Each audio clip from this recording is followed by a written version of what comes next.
American politics and the strategic dysfunction that exists, and as well as brainstorm about how to counteract that dysfunction and how to remoralize people, because demoralize is the word when you sap the joy and fun and energy out of people uh, by creating circumstances that are disheartening. And so I'm coining remoralization. It has nothing to do with morality, just maybe then the word reinvigoration is more appropriate. All right, so what's up today for discussion?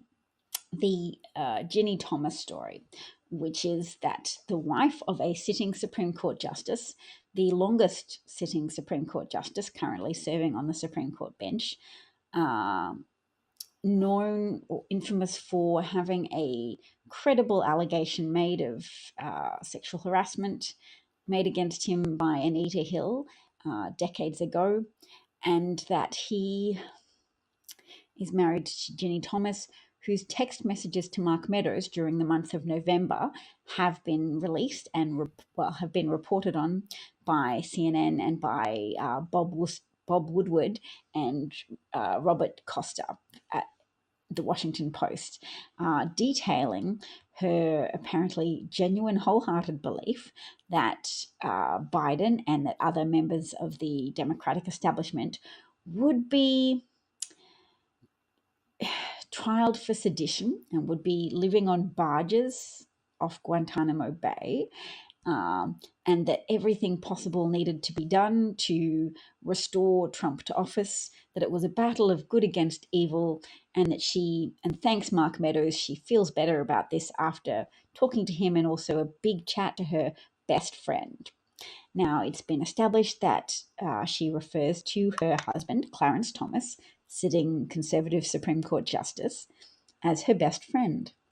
So Clarence Thomas was the lone dissenting voice on a decision, on a Supreme Court ruling, to he was the only person opposed to allowing the January 6th committee to have access to various records and text messages from key people in Trump's inner circle on that day when a violent mob allegedly and apparently apparently is much better than allegedly. Apparently and very evidently instigated and hi Christopher instigated and egged on by then President Donald Trump to overthrow government, to attack the seat of governance in the United States, the Capitol building, and thereby take democracy away, steal democracy from the millions of residents of the United States, many of whom were Trump voters and would have been okay with Trump overturning democracy, one presumes, provided there was some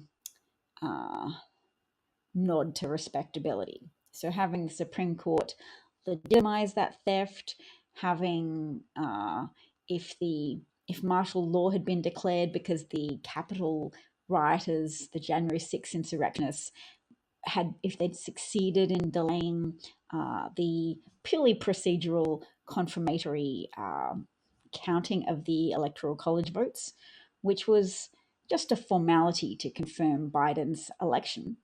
But once that was delayed, they were going to use it as a wedge tactic to say, oh, well, normal procedures haven't been followed, so let's just make things a little bit more unusual as well and hold a special election. And there's martial law because there's been fighting. They were really hoping Antifa would turn out that day to protest against or to counter-protest the pro-Trump rioters on Capitol Hill. And instead what happened is it became very obviously a battle between Trump supporters and authority, i.e. the unfortunate Capitol Hill police and the Metropolitan DC police, over 140 of whom were injured on that day, and some whom received such significant emotional injury that they took their own lives in the following days. obviously because it was so distressing to them to have been attacked by people claiming to be patriots and calling the police all types of names. And it's not just any type of name calling, it's people trying to hit you with the American flag and mace you and spray bear spray at you whilst claiming that you are complicit with uh, with an injustice perpetuated against uh, the rightful president who deserved his second term.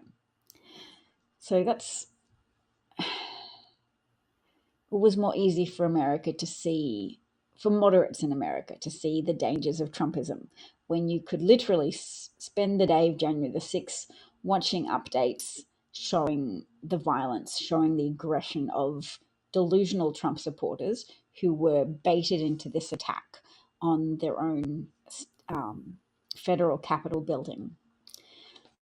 All right, look at that. Screen keeps kind of fading in and out. That's okay. I'm noting a comment from Jared Yates Sexton, who says the Ginni Thomas story is bigger than Clarence Thomas or his position on the Supreme Court. It reveals what a lot of us have been trying to tell people. The anti-democratic authoritarianism wasn't just Trump or a passing flirtation. The GOP and the right wing are riddled with it, all of which I do agree with. I think Trump was a strong catalyzing ingredient for the acceleration and for the expansion of shamelessness on the part of the Republican Party. And shamelessness gives people a superpower that can mislead them as well into overextending themselves. I mean, Trump did lose the 2020 election and lose control of the Senate, as well as losing control of the House for the Republican Party in 2018. So it's a confidence. It takes me back to my definition of fascism, which is that fascism is a government structure that arises from manipulating people using their own appetite for nationalistic propaganda and traditionalist ideas about gender roles and the desirability of homogeneity. Homogeneity being the same, and a homogenous society being having minimal ethnic diversity, minimal racial diversity. So that's what fascism is. It's an appeal. It's an appeal to people who already have an appetite to play in-group, out-group dynamics, to find solidarity, to be invigorated by a call to demonize various groups, to either demonize Democrats or demonize migrants, to demonize both undocumented migrants and to demonize documented migrants in favor of promoting the authentic people who view themselves as authentic Americans who fear competing on a level playing field with people of color. People like the Republican senators who over the past few days have really highlighted their discomfort with an excellent Black female candidate being nominated for the Supreme Court justice, for a position on the Supreme Court bench by President Biden. And it shows that the depth of their hate for President Biden is rooted in viewing him as an ally to Black people in America, and that those of us who can't bring ourselves to oppose it, those of us who have to passively accept Republicans insulting people of color, insulting everybody who tuned into those hearings and saw for themselves that Judge Ketanji Brown Jackson, if I got it wrong, I have to Google it because I cannot.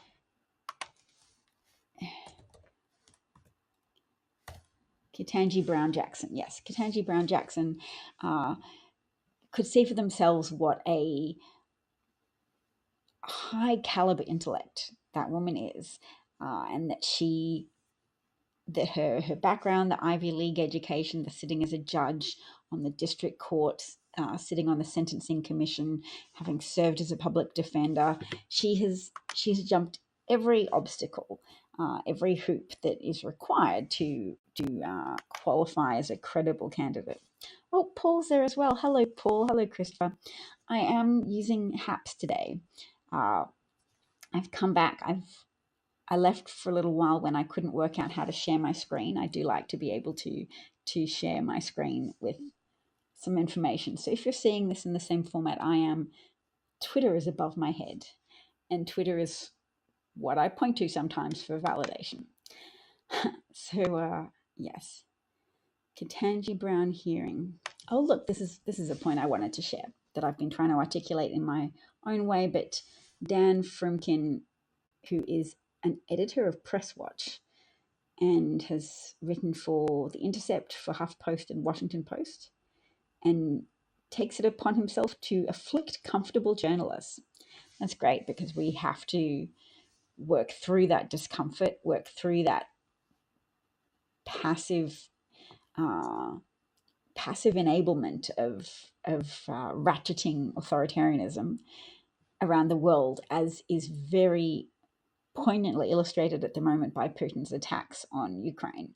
You can see what hyper-nationalistic delusions can do to a country. They can make a country comfortable with a leader like Putin, and it means individuals can occupy various rungs on a ladder of enablement, enabling the kind of mass murdering, authoritarianism, tyrannical behavior that's propped up by ego. And it's not just Putin's ego. There is an ego that is the product of feeding people substantial amounts of delusion over time, feeding people the idea that they are superior and that they deserve and that they are required to incorporate other countries, to take over other countries, to usurp the sovereignty of their neighbors, and just generally behave very badly and very murderously, and destroy people's lives, as well as destroying their infrastructure and their homes. Just generally nihilistic, ripping things apart in service to people's misguided convictions that they and or their country are the bee's knees. And of course, other people have pointed out that Putin wages war against Ukraine because Ukraine was making an effort to rid itself of corruption and making an effort to become a flourishing democracy, and thus was too pointed and a contrasting example to the comfortable managed democracy of Russia. And when I say managed democracy, it's a term referring to a democracy that has the appearance of elections, but genuine impartial observers will note that it is in no way a free, impartial election, that opposition members are persecuted, falsely jailed, and people are poisoned. Political opponents are poisoned, pushed out of windows, suffer mysterious head injuries, etc. So that's the nature of Putin's position in power. But he does also apparently have fairly broad support amongst the Russian population, but that support is often concentrated in rural areas, basically where people have less access to international information. So if you just consume state media propaganda issued by Putin and his gang, then yes, you believe that Russia's might is required to cleanse the depravity of Ukraine, and for being pro-West, because the West is so decadent, and the West has, what did Putin say today? The West has pandered to cancel culture, and he referenced J.K. Rowling and said that she has been cancelled despite being published in multiple countries. And J.K. Rowling has come out and repudiated Putin's effort to align himself with J.K. Rowling. I mean, she views herself as being victimized by trans activists. She has tried to position herself as just being protective of women-only spaces and protective of terms that she feels should apply to uh, people who were biologically born into a classification of women, kind of ignoring all of the biological grey areas and intersex permutations that can occur, and the way that society was starting to move towards being more accommodating of people and uh, their feelings about their gender and their feelings, which may very well be a product of uh, genetics. In the same way that we had to argue that gay people were human too, it is a modern task to argue that yes, trans people are also human, and that making excuses to dehumanize them and to call them a danger to the traditional family is an injustice that has a lot of negative consequences for the most unprotected members of that group. So J.K. Rowling probably thinks she's standing up against an all-powerful group of trans activists, but really in the UK and in the US, a lot of people being most negatively affected by this cultural reaction, backlash that she's championing, children who want to play sports and who want to live identifying as a gender of their choice rather than a gender that they neatly fit into when they were born. People aren't always as neat as our designations for them, and that's life. And the more we get to know trans people and the more that modern culture helps humanize trans people for us, then the easier their lives will be and the more we'll be motivated. But in the meantime, Steve Bannon, who you may know, is a nihilistic destruction advocate who helped Trump win in 2016, who still manages to have a podcast that's hosted by Apple called The War Room, and he was talking to Eric Prince, Betsy DeVos's brother, who owned and ran Blackwater, a group responsible for war crimes in Iraq, and also responsible for having back channels to Russian high-profile figures to help communicate messages to Trump during his disastrous administration. But anyway, Eric Prince, talking to Steve Bannon, agreed that in Putin's Russia, there's only two genders. So a lot of derision was evident as the war broke out, as Putin's army invaded Ukraine. People online were saying, oh, look, at least in Russia, they don't bother with pronouns, or there's only limited use of pronouns. So there was this very evident push to try and associate Ukraine with Western decadence and embracing of compassion towards pronoun confidence, people using pronouns of their choice, and the modern move to allow people to do that. It's not a universally adopted move. It's not a universally celebrated move. I don't have my pronouns in my Twitter bio, but the more I see people cheerfully oppress trans children, the more I see people build solidarity and build in-group unity through targeting trans children and trans people in that way. The more I want to put my pronouns in my bio and say, in my biography, and say I'm with them.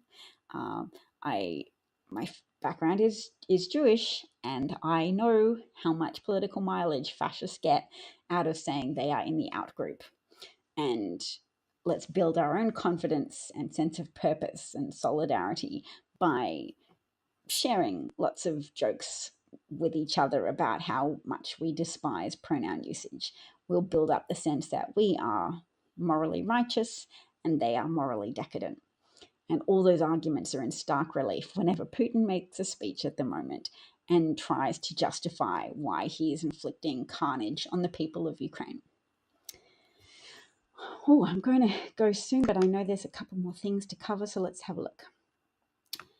Dan Frumkin. Oh, I started to introduce what he said. He said Ted Cruz, Lindsey Graham, and their fellow modern-day Confederates know instinctively that as the public sees how many amazing Black women there are, it becomes much harder to explain why most of the powerful positions in this country are still held by white men. So yes, that is an excellent point. It it rocks the boat of racist hierarchical thinking that says gender affirmation, affirmative action is wrong because white people, we only have our positions because we are inherently superior. And in reality, affirmative action is an explicit thing to counter the implicit affirmative action of white pandering, white supremacist pandering, whereby you make things easier for white people to get into positions of power and you create obstacles for Black people uh, because you want to assert your understanding of how the world works in perpetuity. And having a Black person be successful, having President Obama be elected twice, causes you cognitive pain, causes you cognitive dissonance, that pain you experience when the world disproves your ideas about the world.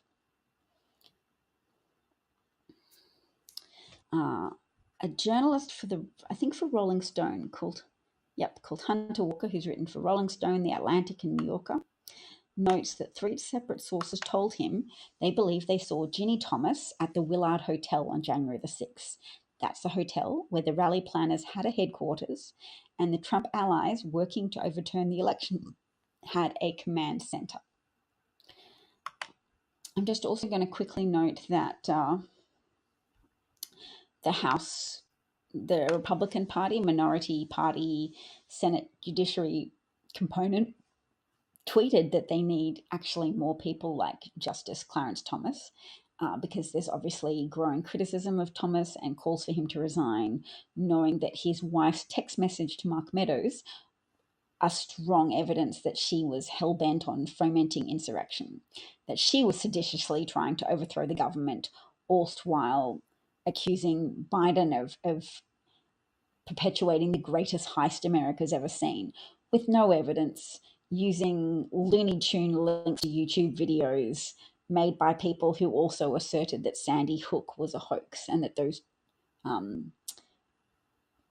26 children didn't actually die, and it was a fabricated event meant to enhance the arguments in America for responsible and appropriate gun control, responsible and appropriate gun safety legislation. Gun safety is a better word to use than gun control, because control is a word that obviously a lot of Second Amendment supporters would have a reflexive reaction against. They would feel defensive and it would intensify their opposition. But gun safety legislation sounds better and would achieve the same outcome. So I'm trying to remember to use that. On screen, I'm going to show you some digital collages now of the Ukrainian city of Kharkiv, which is in the northeast of Ukraine. Kiev before and after the arrival of the Russian world, or what happened to these places after Putin's army attacked. And the designer who created these photos is called Andrei Hups.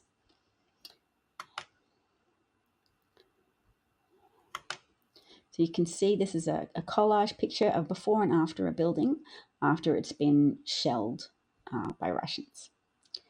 Lordy. So this is all in Kiev, or Kyiv. Kyiv is the more Ukrainian pronunciation. All right, so here's a building and a car, so I think it's probably possibly the same car parked. Or maybe it's just convenient. Maybe different cars, but looking similar.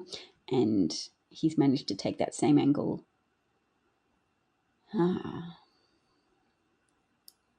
So I wonder if he must have started with these photos of normal Kyiv. Oh, I don't know. This one's Kharkiv, isn't it? The city is Kharkiv. Kharkiv. And then he's gone to that same location to take a photo of the ruination. after the attack. And here I think is the town hall in Kharkiv. And you can just see the damage to the building.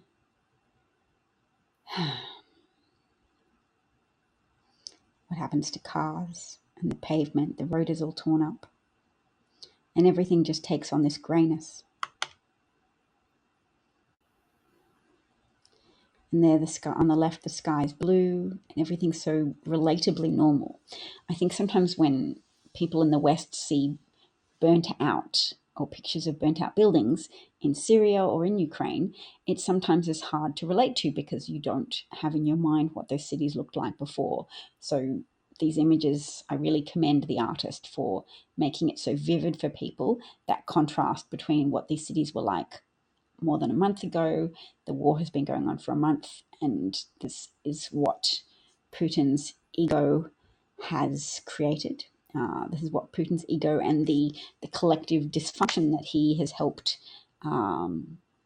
create in Ukraine, in Russian society, this belief that it's justified to invade your neighbor, to cleanse them, to project your dysfunctionality on them and pretend that they have a problem with authoritarianism when they had a democratically elected president, Vladimir Zelensky, who is Jewish, whose father was the only surviving brother out of 4 brothers. The other 3 were killed by Nazis in World War II, and he definitely isn't a Nazi, and Ukraine definitely didn't need to be invaded in order to be cleansed of Nazis. There are Nazis in Ukraine, just as there are Nazis in the United States and in the UK, Nazis all over the world, far right extremists of all different stripes and colours, but who are unified in being kind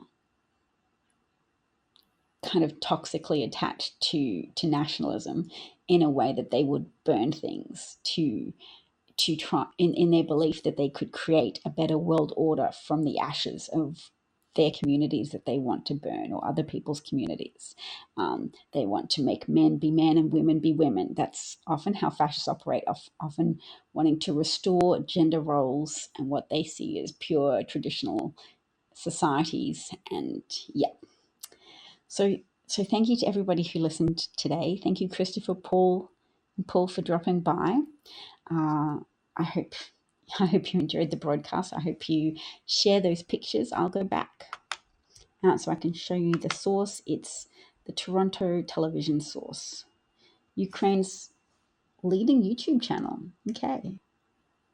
Why is it called Toronto Television? Interesting. We produce news with comedy approach. Now we have a lack of humor. Yes. Well, I better follow them. That sounds like a good account. I would affect my sense of humor as well, being in a war situation like that. All right. Take care, everybody. Hope to talk to you again soon. Maybe a similar time on a weekday. And yeah, all the best. Solidarity to Ukraine and to everybody who makes an effort to push back against the tide of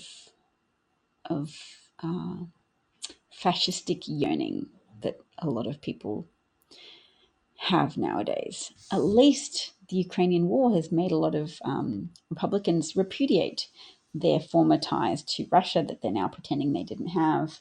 Now they're all, previously they failed to impeach Trump.